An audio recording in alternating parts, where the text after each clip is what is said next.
Mushroom biryani பண்ணலாங்களா? வாங்க என்னெல்லாம் தேவைன்னு பார்ப்போம்.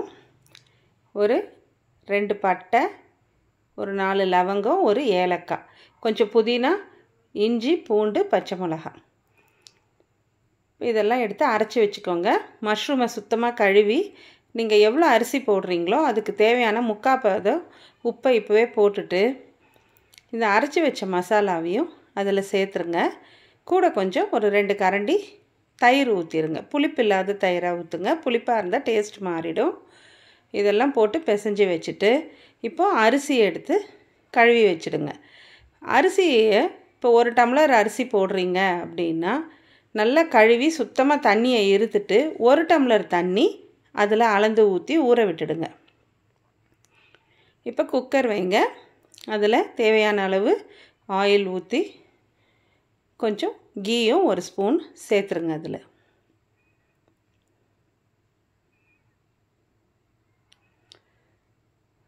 இது சூடு ஏறினதுக்கப்புறம் இதில் பிரிஞ்சி இலை போட்டுருங்க. இதில் தாளிக்கிறதுக்கு வெங்காயம், தக்காளி, கொத்தமல்லியும் புதினா கொஞ்சம் கட் பண்ணி ஏற்கனவே வச்சுக்கோங்க. அதை வெங்காயத்தை போட்டு கொஞ்சம் வதங்கினதுக்கப்புறம் அதிலேயே புதினாவையும் போட்டு நல்லா வதங்கட்டோன்னு விடுங்க. அது பாதி வதங்கின உடனேயே தக்காளி போட்டு இதுக்கு தேவையான மீதி உப்பையும் இப்போ போட்டுடுங்க. சீக்கிரம் நல்லா வதங்கிடும். இதிலேயே கொஞ்சம் மஞ்சள் தூளும் கொஞ்சமாக வெறும் மிளகாத்தூள் ஒரு 1/4 ஸ்பூன் போதும். ஏன்னா ஏற்கனவே பச்சை மிளகாவை அரைச்சிருக்கோம். ரொம்ப அப்புறம் காரம் ஆகிட்டால் சாப்பிட்றது கஷ்டமாக இருக்கும். இப்போ இதெல்லாம் நல்லா வதங்கினதுக்கப்புறம் இந்த மஷ்ரூம் மசாலாவை அதில் கொட்டிடுங்க.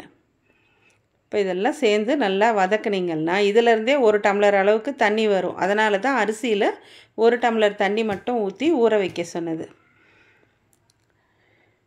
கொஞ்சம் பொறுத்து திறந்து பார்த்தீங்கன்னா இது ஸ்லோவில் கொஞ்சம் வதங்கட்டும். இந்த மிளகாத்தூள் வாசனை எல்லாம் பச்சை வாசனைலாம் போகும். அப்போ தான் அதுக்கப்புறம் இந்த அரிசியில் இருக்கிற தண்ணியும் ஊற்றி அது கொதி வந்த உடனே அரிசியும் கொட்டி நல்லா கலரிட்டு இதை இப்போ மூடி வச்சுடுங்க. உப்பெல்லாம் என்ன தேவையோ அதெல்லாம் கரெக்டாக இப்போவே திட்டம் பார்த்துருங்க. அதுக்கப்புறமா சேர்த்து கலரினோம்னா சாதம் நல்லா இருக்காது, குழஞ்சி போயிடும். ப்ரெஷர் வந்ததுக்கு அப்புறமா வெயிட்டை போட்டு ஃபுல் ஸ்லோவில் வச்சு 10 நிமிஷம் கழித்து திறந்தீங்கன்னா உங்கள் பிரியாணி ரெடி ஆகிட்ருக்கும். இப்போ இதுக்கு ஒரு சாலட் பண்ணிக்கலாங்களா? கேரட்டை துருவி அதில் கொஞ்சம் உப்பு போட்டு தயிர் ஊற்றி கலந்து கேரட் சாலட் ரெடி பண்ணிக்கோங்க. இன்னொன்றும் செஞ்சுக்குவோமா? கொஞ்சமாக ஸ்வீட் கார்னை ஸ்டீம் பண்ணி எடுத்துக்கிட்டு அதில் கொஞ்சம் உப்பு, மிளகுத்தூள் எல்லாம் போட்டு கொஞ்சமாக பட்டர் போட்டு பட்டர் கார்ன் ரெடி பண்ணிக்கலாம். இப்போ இதெல்லாம் சூடாக இருக்கிறப்பவே இந்த பட்டர் கார்ன் மட்டும் சூடாக இருக்கிறப்பவே சாப்பிட்ருங்க. இல்லைன்னா ஒரு மாதிரி ரொம்ப ஹெவியாக ஃபீல் ஆகும் சாப்பிட்றப்போ, ஒரு ஸ்டிக்கியாக இருக்கும் வாயில். இப்போ இது எல்லாத்தையும் சர்வ் பண்ணிங்கன்னா உங்கள் பிரியாணி ரெடி.